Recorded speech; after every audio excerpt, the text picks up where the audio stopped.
Haleluya, puji Tuhan, selamat pagi keluarga besar Jemaat GPDL Sadai Magelang.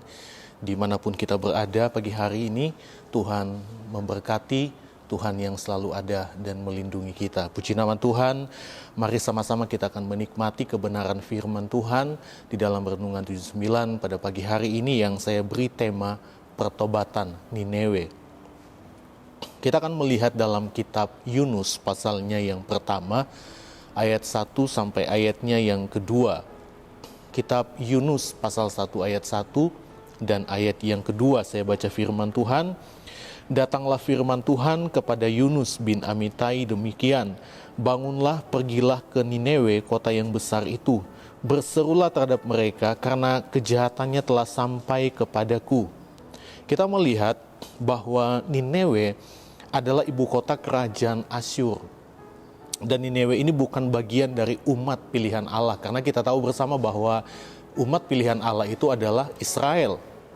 Dan orang-orang di kota Nineve ini adalah penyembah berhala dan hidup dalam setiap kejahatan, dosa-dosa yang mereka lakukan.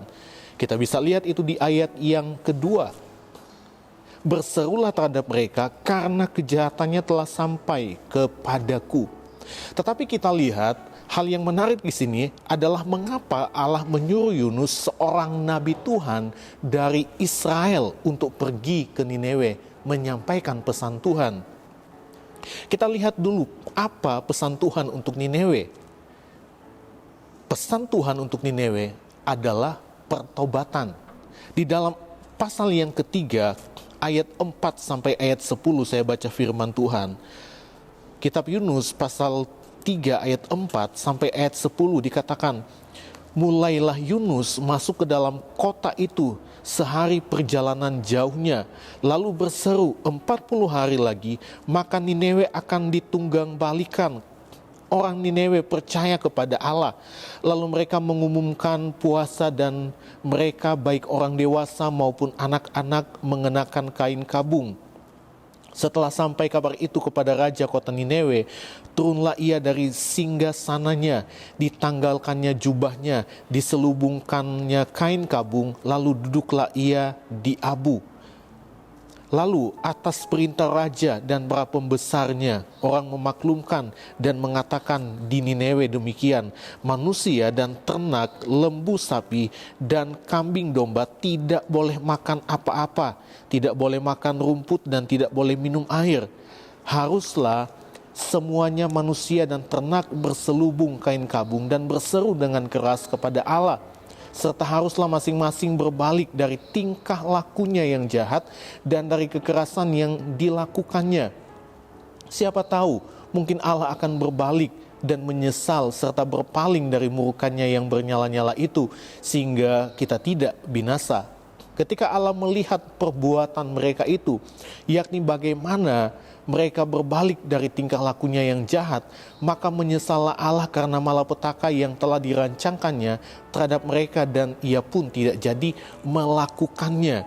Jadi kita lihat ketika orang-orang Nineve mendengar seruan itu, mereka percaya kepada Allah.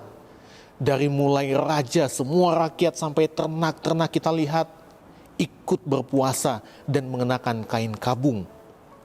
Menyesali segala perbuatannya yang jahat.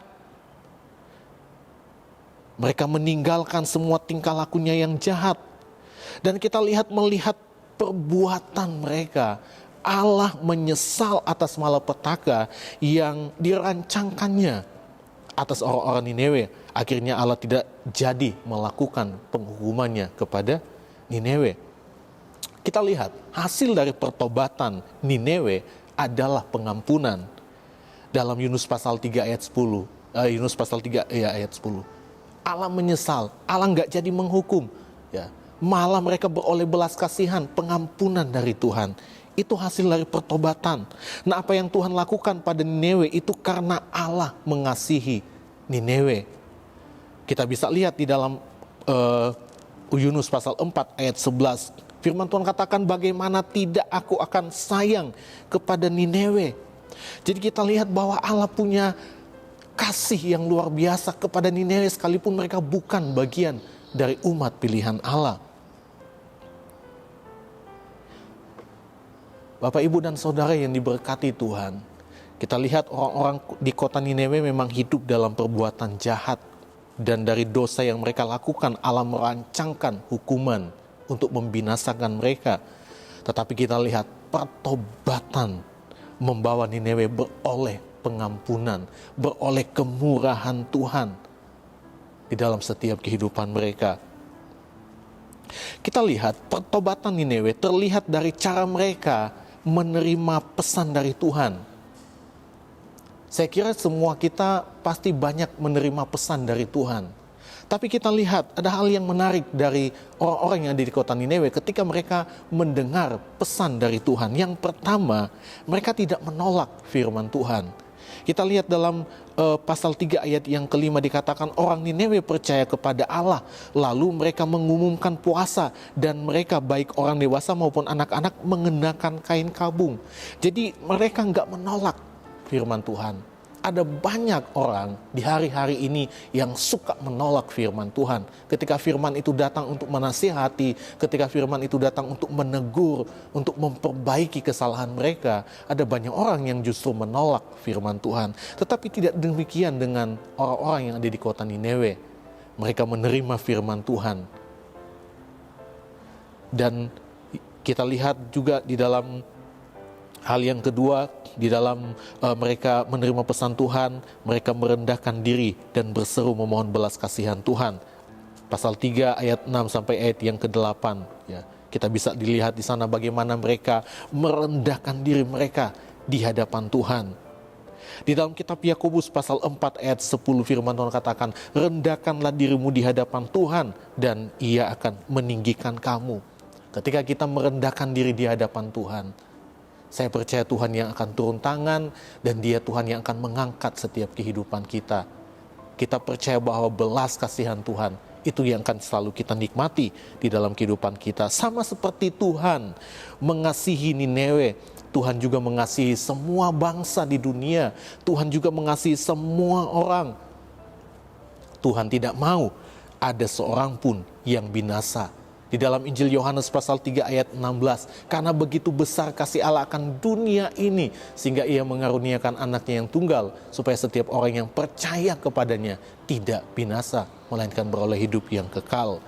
Yang Tuhan mau adalah pertobatan dan hidup mengasihi Tuhan.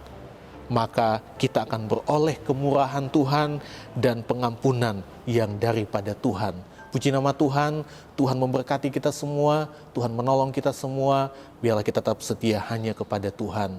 Kita akan berdoa buat kebenaran firman Tuhan. Terima kasih Bapa yang baik, kami bersyukur buat firman-Mu pada pagi hari ini. Kami percaya menjadi kekuatan bagi setiap kehidupan kami. Berkati setiap jemaat Tuhan yang sudah mendengar firman-Mu. Biarlah mereka terus diperbaharui di dalam Tuhan, sehingga kami boleh beroleh belas kasihan Tuhan di setiap hari, di setiap saat dalam hidup kami. Terpujilah nama-Mu kekal selama-lamanya. Kami berdoa buat firman-Mu di dalam nama Tuhan Yesus Kristus. Haleluya.